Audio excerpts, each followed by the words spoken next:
બધાને મજા આવી? બહુ મજા આવી. સરસ.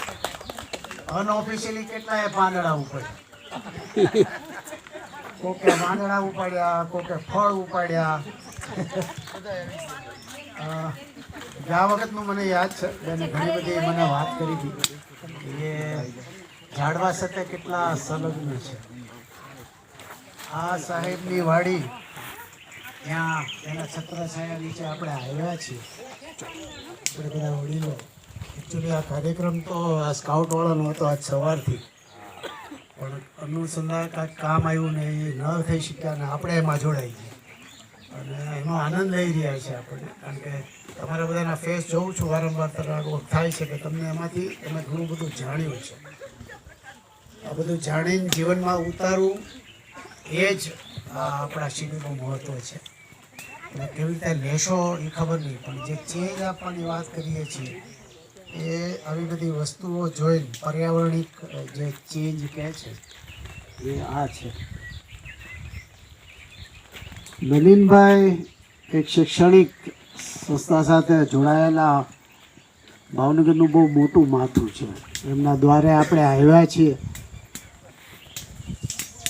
અને તમે બધા મૌન બેસો એ તો નહીં ચાલે. એટલે બધાએ કાંઈક ને કાંઈક કરવું પડશે.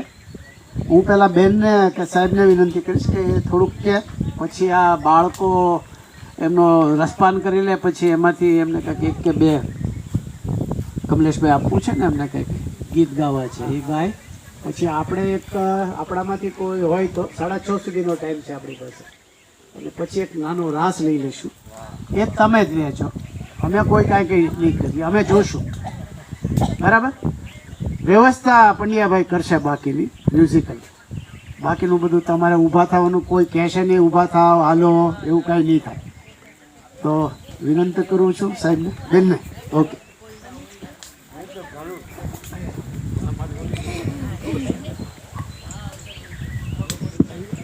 સૌને નમસ્કાર. નમસ્કાર. આ સાહિબની વાડી એટલે ઉપરવાળાની વાડી, પણ આ વાડીમાં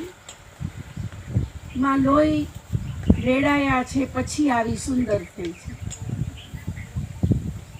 એટલે અમે આને વાડી કરતા આશ્રમ તરીકે વધારે જોઈએ છે, કે જ્યાં કુટેવો વાળા હોય એને આવવાની મનાઈ છે. પાન, માવા, તમાકુ, બીડી, સિગરેટ એ બધું બહાર મૂકીને આવવાનું. અહીંયા ભ્રષ્ટાચાર કરનારને પણ અહીં આવવાની મનાઈ છે, અને અમે બહુ સ્પષ્ટ રીતે કહીએ કે આપ અહીં નહીં આવી શકો એમ. આશ્રમ એટલા માટે કહું છું કે અહીંયા દરેક વૃક્ષોથી માંડીને બધા જ એમાં એક સાત્વિકતા છે. વૃક્ષો તો હંમેશા આપણને વર્ષોથી આપણે જાણીએ છીએ આપતા આવ્યા છે, ખૂબ આપે છે, પણ આપણે એનું કેટલું જતન કરીએ છીએ? માફ કરશો, જેણે જે લીધું હોય એને માટે સવાલ નથી, પણ સવાલ એટલો છે કે આપણે આપણું બાળક હોય અને એને કોઈ લઈ જાય કે કિડનેપ કરી લે ત્યારે કેટલું દુઃખ થાય, વિચારજો. એમ અહીંના વૃક્ષોના ફળ ફૂલ અમે ક્યારેય તોડતા નથી. ફળો ખરે એનો ઉપયોગ કરીએ છીએ. બાકી જે આશ્રમ હોય, શિશુ વિહાર જેવી સંસ્થા હોય, બીજી શાળાઓ હોય, એને ઉપયોગમાં એના બાળકોને આવે એમ અમે આ બધા ચીકુ ને એનો બધાનો ઉપયોગ કરીએ છીએ. કારણ કે એને પાકીને તો એ ખરી જવાના છે. એ મારું કહેવાનો મતલબ એ છે, એક ફૂલ તમે તોડો તો એ છોડને તો કેટલું દુઃખ થાય, વિચાર્યું છે ક્યારેય આપણે?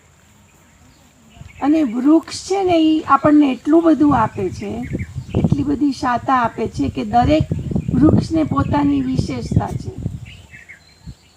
કોઈ દિવસ તમે એની હારે વાતો કરી જોઈએ છે? એને પ્રેમ કર્યો છે? પ્રેમની વ્યાખ્યા તો બહુ વિશાળ છે. કોઈના સુખ દુઃખ હોય ત્યારે એના વાંસે હાથ ફેરવો છે. એમ વૃક્ષ જો ફળ ફૂલ ન આપતું હોય, તમે એને પૂછો તો ખરા કે તું કેમ નથી આપતું. એની હારે વાત કરો, એને સ્પર્શ કરો, એને હાથ ફેરવો. હું તને ખૂબ વધારે જતનથી સાચવીશ એવું કહો. અને પછી જુઓ કે એ છોડ કે એ વૃક્ષ તમને કેટલું આપે છે, મબલખ આપે છે. કોઈ દિવસ સવારમાં સુપ્રભાત એવું કહ્યું છે તમારા ઘરે કુંડામાં રહેલા છોડને? આપણે તો શું સુંદરતા રાખવા, સરસ દેખાય આપણું ઘર એટલે છોડ તો વાવી દીધા, પણ એને પ્રેમ કેટલો કર્યો? અગત્યનો પ્રેમ છે. એક નાનકડું ઘાસમાં ઉગેલી લીલીને પણ તમે સ્પર્શ કરો ને કહો, બીજે કે ત્રીજે દિવસે એમાં કળી બેસશે. એટલે આ વૃક્ષોની કેટલી બધી સહજતાથી આપણને દેવાની વૃત્તિ છે એ ખ્યાલ આવે. મનુષ્ય અને વૃક્ષમાં ફેર એટલો જ છે કે એ આપે છે ને આપણે લઈએ છીએ, બધા જ સામાન્ય વાત છે. એવી જ રીતે કુટુંબમાં, ઘરમાં આપણે બધા વડીલ વર્ગ થઈ ગયા, એક 60 ઉપરના માનો ને કે 50 ઉપરના. ઘરમાં એક દીકરો હોંશે હોંશે પરણાવ્યો, વહુ આવી, પણ આપણે સૌ એમ જ માનીએ છીએ કે દીકરો અને વહુએ આપણું જ કયું કરવાનું, એને એની સ્વતંત્રતા નથી. આ એક નાનકડી ટિપ્સ છે. હા, કોઈ શિખામણ નથી. આપણી જાતને આપણે પૂછવાનું કે આપણે ક્યાં ઊભા છીએ ઘરમાં, નડીએ છીએ કે ઉપયોગી થાય છે. વડીલ થઈ ગયા પછી સાસુ સસરા બનીને જ બેસી રહેવું છે કે માતા પિતા થવું છે? સૌએ પોતાની જાતને પૂછવાનું. અને પછી જુઓ, તમારા વિચારને થોડો બૃહદ કરો અને વિચારો કે તમારી દીકરી સાથે એની સાસુ એવો વ્યવહાર કરતી હોય તો તમને કેવું લાગશે? મને આ જ જોઈએ, આમ જ થવું જોઈએ, જમવામાં આમ જ હોવું જોઈએ. એને કોને? એનું ઘર છે. હવે તો તમે હોંશે હોંશે લઈ આવ્યા છે, તમારી ભાગીદાર છે. એને કહો કે તને ગમે એ બનાવ, મને પૂછીને જ બનાવવાનું. એ તો બહુ મોટો અન્યાય છે. દીકરીને તમે તમારી ઘરે લઈ આવ્યા છો તો એને વહુને વહેલું જ ઉઠવું જોઈએ. દીકરી આવે તો એને કહે તું નિરાતે ઉઠજો બેટા, સાસરે તો તારે ઉઠવું પડે. આ તફાવત આપણે જ્યારે કાઢી નાખશું ને ત્યારે સાચા વડીલ. બધા જમાં જો હુકમી છાસ મારી તમે આવી કાઢજો, બીજા એમ કે તમે આવી કાઢજો, પણ જ્યારે સમૂહમાં છીએ ત્યારે બધી જ વસ્તુ ચલાવતા શીખવું પડે. જેટલું ચલાવતા શીખીએ ને એટલા આપણે સુખી, પણ ન ચલાવતા શીખો તો તમે જ તમારું દુઃખ ઊભું કરો. અને વાંક તો પેલી આંગળીનો છે આપણી, કે આમ થાય છે, પણ પેલી 3 આંગળીનું શું? સાવ નાની નાની વાત છે. પણ ઘરને સ્વર્ગ કરવાનું કામ વડીલોનું છે. ક્યાં જાઓ છો એવું પૂછવાની શું જરૂર? ભલે ને જાય, મોટા થઈ ગયા, પરણાવી દીધા, એને ઘેરે કદાચ નાનું બાળક છે તો એને જ્યાં જવું હોય ત્યાં જાય, તો તમને કહીને જશે કે મમ્મી અહીંયા જાય છે. તમે આગ્રહ જ રાખો ચોકીદાર બનીને. It's not fair. દરેકને પોતાના જીવનની સ્વતંત્રતા છે.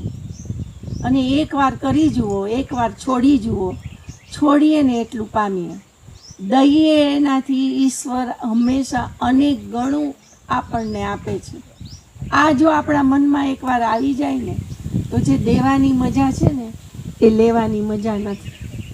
તમને અંદરથી જે પ્રસન્નતા મળશે, જેમ તમારા રાશિના વૃક્ષો તમને શાતા આપે છે, સુખ આપે છે. અહીંથી ક્યારેય કોઈ એવું નથી કહેતું કે ચાલો હવે જલ્દી જઈએ વાડીમાં. એનું કારણ કે એ વૃક્ષો તમને સપોર્ટ કરે છે. જીવનની આટલી જ નાની નાની વાતો છે. મને કીધા વગર કેમ કર્યું, આવી ચા બનાવાય, આમ તેમ. પણ સાસુ બન્યા વગર માં થઈને તમે મદદ કરો. સાસુ થઈ ગયા એટલે બેસી રહેવું એ આપણી સામાજિકતા જે છે એ બહુ ખોટી છે. જ્યાં સુધી શરીર ચાલતું હોય ત્યાં સુધી નાનું મોટું ઉપયોગી થાય એવું કામ કર્યા કરીએ. ભલે ને એ રસોડામાં પ્રેમથી એને બનાવો એ બનાવે. આપણી જરૂરિયાત એવી હોય, માંદગી હોય તો જુદી વાત છે કે આપણે કાંઈક વિશેષ જોઈએ.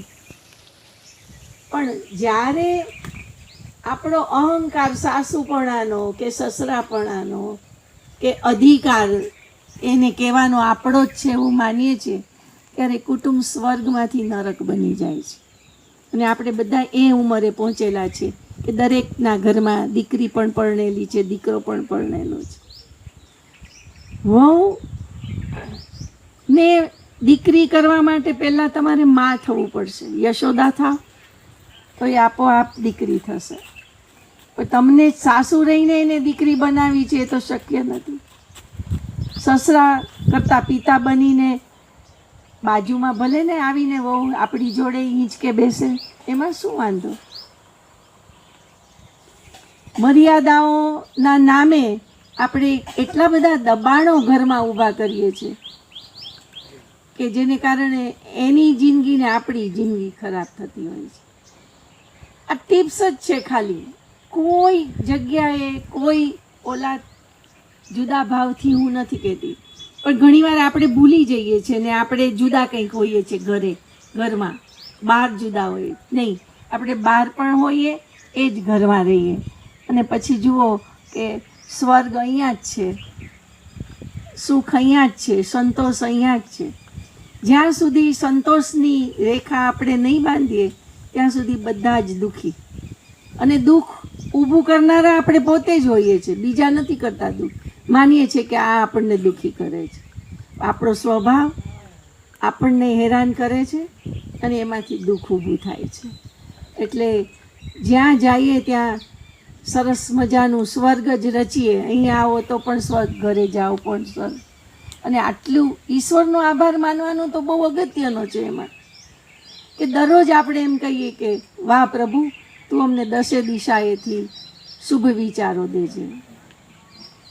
અમને તું હંમેશા બીજાને ઉપયોગી થાય એવો સ્વભાવ દેજે. કોઈનું ખરાબ કરવાનો વિચાર પણ મનમાં ના છે. એક વાક્ય પણ તમે એને બોલી તો જુઓ.